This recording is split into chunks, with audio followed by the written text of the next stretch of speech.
In September we asked you to share your favorite moments from an Obsidian game, and we, on behalf of Paradox, dangled prizes in front of you. In return, consoles for the 2 winners, PC Pillars of Eternity and Tyranny keys for the 10 runners-up. And you answered in your droves. In the end, there were more than 300 moments to read through, but doing so was a real pleasure.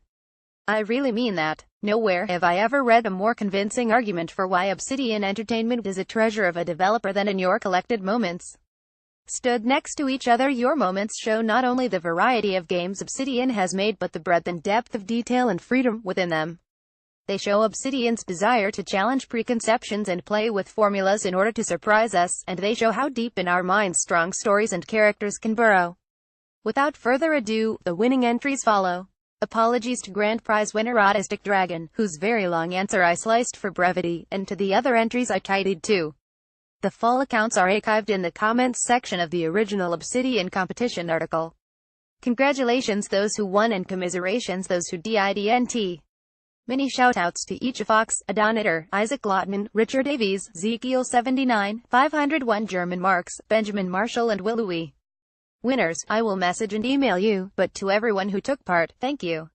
Incidentally, while I have the perfect target audience in my grasp, here's a quick and handy list of a bunch of things I wrote about Obsidian after visiting the studio recently. And I recorded, and wrote, a Star Wars Knights of the Old Republic 2 postmortem a little while back, too. Autistic Dragon. As an autistic person, I regularly feel ignored by media. In video games, the player is often interacting with beautiful, charismatic neurotypicals or sociopaths, and there's not a whole lot of room there for anything else. New Vegas didn't fall into that trap, because whilst it did have its share of the usual suspects, it also had Lily and Raoul. Lily's mind was being overcome by an invasive disease whose effects were ever-increasing levels of aggression, something she had to deal with on a daily basis. She was a lovely person, but she was prone to snapping and having a more fantastical equivalent of panic attacks in a very spectacular fashion. Her condition was barely controlled by medication, though sadly this was also impairing the memories of her life before the disease. She's an old lady, and the faces of her grandkids served as a poignant anchor for her identity. In Lily's case, it was possible for her to find peace, but only through the erasure of her identity.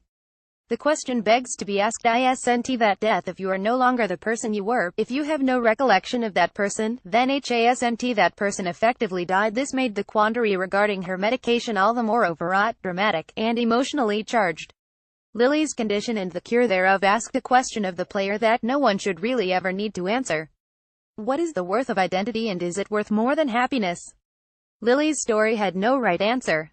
Much like the real world, there were boons and caveats when dealing with her condition, and, whatever road was chosen, there would be consequences.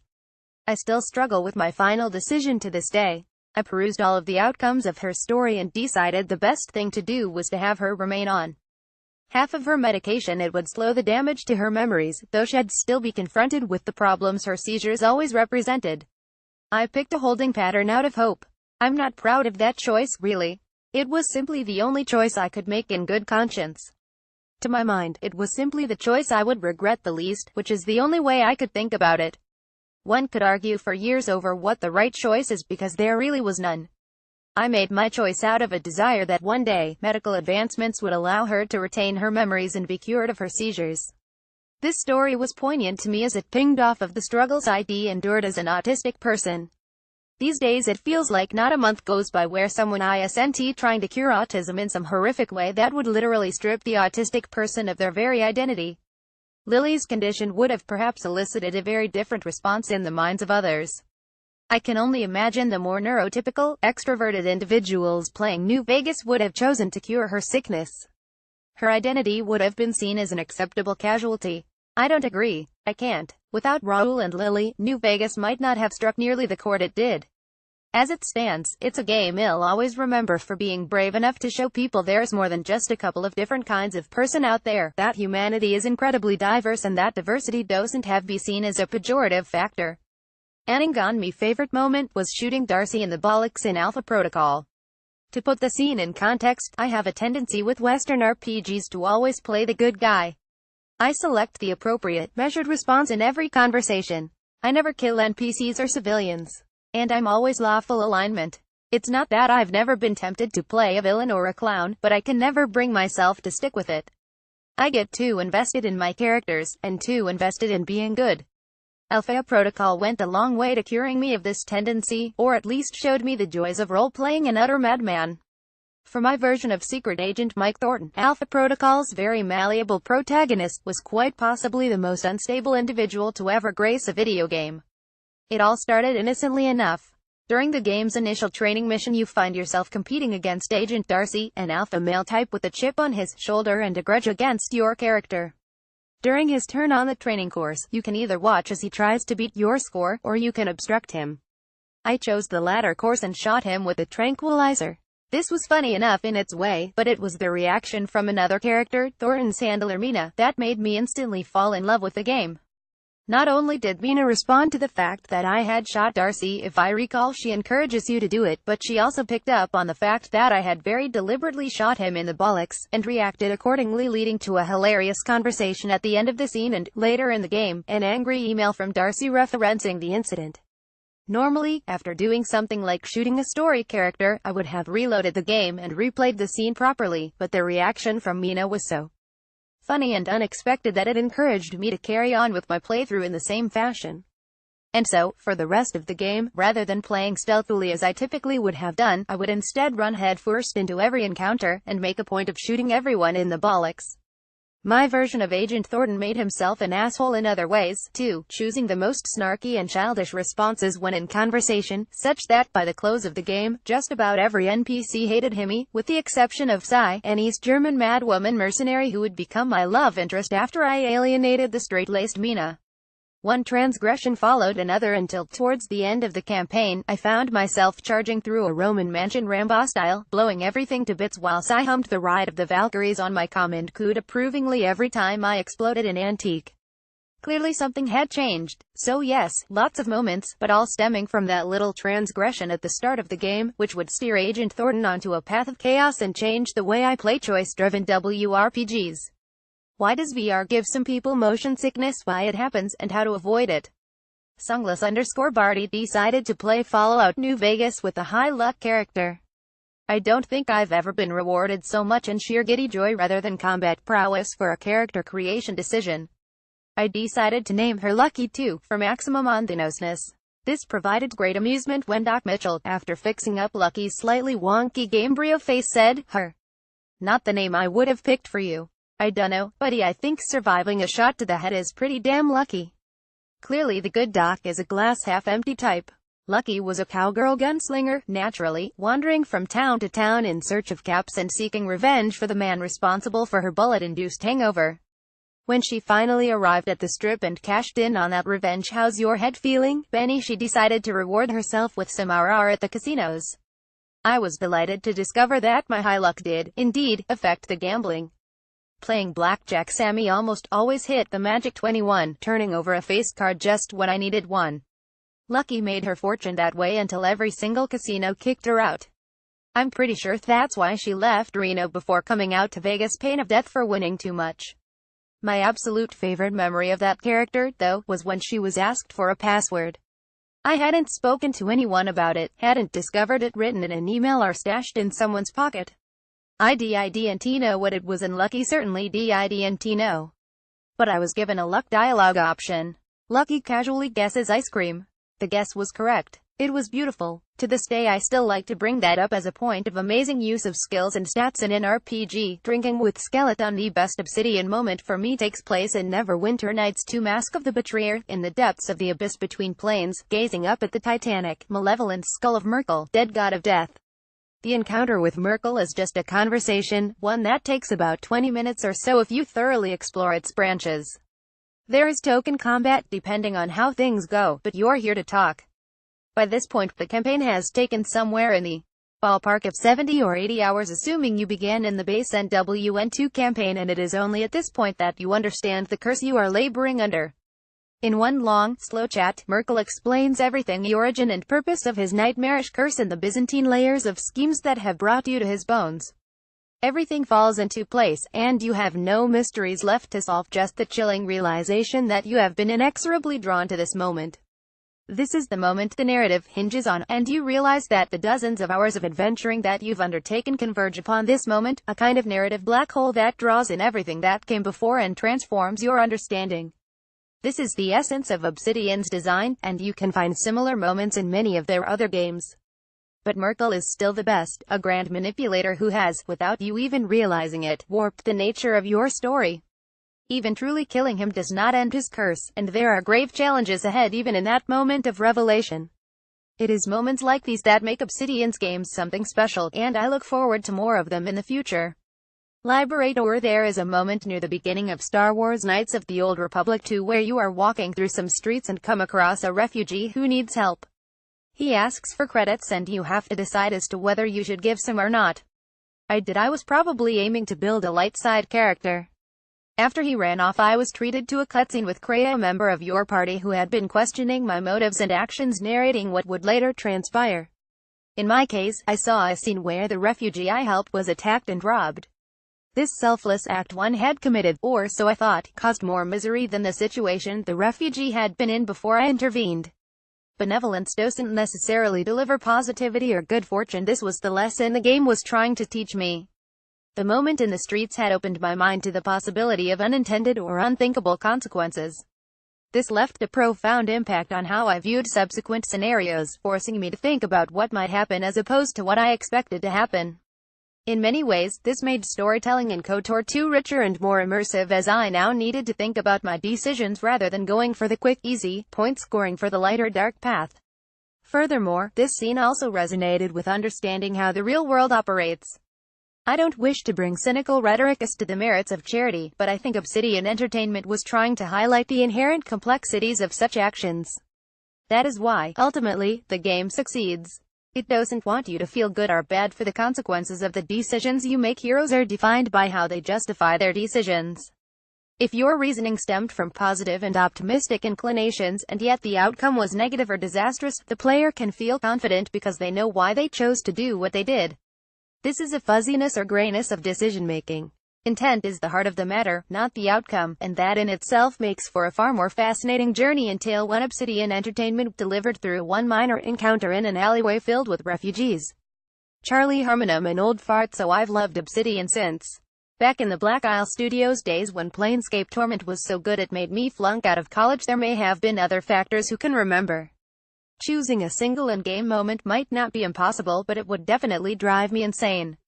On the other hand, it's a few years ago. I'm going somewhere, and I'm going to be gone for a few hours.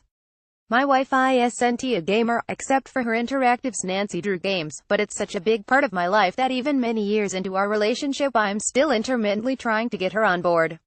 A friend has mentioned to me that his wife actively dislikes video games, but she's played the Stick of Truth all the way through twice, back to back. My wife, having heard this story and been sold on the idea of turn-based combat as a means of not being overwhelmed, is creating a character as I leave. She's disappointed that she can't play as a girl, but she's going to style her PC as a girl and pretend. 6 hours later, I arrive home. The house is dark, with the exception of flickering lights in one of the windows. When I go inside, my wife doesn't appear to have moved. She's been pulled onto the spaceship, and she's getting smacked down by the aliens over and over again, and she's so frustrated that she's muttering some of the fouler language I've ever heard her produce. I offer to help and I just get murdered, and I can't figure out what's going on. Finally, I look at her character sheet, and she's, like, level 2. Upon discussion, it becomes clear that she, having never played an RPG, has been avoiding combat. Honey, I say, RPGs with the exception of Planescape Torment, the greatest game of all time, which you and I will someday play through together, even though you think fantasy, as a genre, is kind of stupid, are all about committing acts of violence to make yourself stronger. She started a new game right then and there, and she played through to bedtime. She has her own Steam account now. One of my favorite gaming memories is of playing through Alpha Protocol for the first time with my partner. We had tremendous fun with the dialogue system and the often absurd responses we were able to elicit from the game's characters. Our protagonist had something of a split personality, to say the least, as we could never quite decide how to play him in his role as secret agent. Eventually we developed a system whereby my partner would suggest the names of different spies or spy actors, and I'd try to approach any given scene or conversation as if I were them. Do a Matt Damon shed say while I was talking to an NPC, and I would have to choose the most dull and earnest response. Or, pretend you're Bond, and I'd try to play it cool and suave. My favorite moment came when she barked out Tom Cruise in one of the game's penultimate scenes, and I, not quite knowing how she wanted me to portray Cruise, decided to play the role of a swivel-eyed loon, choosing the battiest and most contradictory dialogue choices, veering between happy positivity and angry outbursts. We decided afterwards that we had done a pretty good job of capturing something of the awkwardness of Tom Cruise's infamous Lauer interview. The wonderful thing about Alpha Protocol is that you can play every scene in any of the above ways and the characters in the game will always respond appropriately. Not only that, but unlike most WRPGs where the good dialogue choices tend to generate the dullest responses, it manages to be consistently hilarious whether you play it as an out-and-out good guy or as a raging nutter. Finding Destiny's Lost music. 1 year. J. Cruz 05. The moment I remember best, which I tell others about, was in Fallout New Vegas. It was the moment that convinced me it was something special, beyond more Fallout 3. I made my way into Caesar's camp with ridiculous sneaking capabilities and an inventory of remote C4. I wanted to rescue Benny, just because. I don't know how long I spent, but eventually I sneaked a pack of those explosives into every soldier's pants. I assumed, after years of playing Oblivion and Fallout 3, Caesar would be essential and unable to die, but I put one in his pants too, just to knock him down. I hid in a corner of Caesar's tent and detonated all the C4. The soldiers' body parts flew all over, and, to my surprise, so did Caesar's. So did Benny's, but I didn't care all that much anymore. I looted all the unique items I could find and walked out of the camp, unmolested. That moment, when Caesar died to a dumb idea, showed me just how carefully constructed the narrative was, to allow me to attack and or kill anyone without concern for breaking the game or story. That's the way story in an open world should be done. Or Powell 3 when Kreia saves the exile from the Jedi Council sentencing in Star Wars Knights of the Old Republic 2. In particular, this one line, "She has brought truth and you condemn it, the arrogance." This line perfectly sums up the flaws in the Jedi Order of that time period and throughout the Star Wars saga: their flawed moral superiority, their inability to see perspectives outside their own, and their unwillingness to compromise with those they believe to be fallen. It gives me chills every time I hear that line, and it has changed my perspective on the Star Wars universe as a whole. King Funky and Stick of Truth. There's a point where Jimmy is talking and starts to stutter. You're supposed to be able to skip the stuttering, but it doesn't work and you have to sit there listening to the poor chap struggle on for what feels like an eternity, wondering whether the game is bugged and if ya will be stuck and there's no way past. Eventually he manages to finish and the game carries on. To me this was the best joke of all, incredibly South Park, but something only possible in the medium of video games, and in my mind at least it also worked as a nod to the perceived bugginess of some previous Obsidian releases. Comedy genius. Chris McCullen. My favorite memory is the uncomfortable conclusion to Rose of Sharon Cassidy's quest line in Fallout New Vegas. ID learned that the game eschewed the notion of black and white morality, but I still felt sure that confronting Alice McClafferty, the owner of the Crimson Caravan Company, was the right thing to do. And there was no doubting her culpability. McClafferty had given the order to take down Rose's caravans, slaughtering her employees, ruining her livelihood, and leaving her to seek solace at the bottom of a bottle.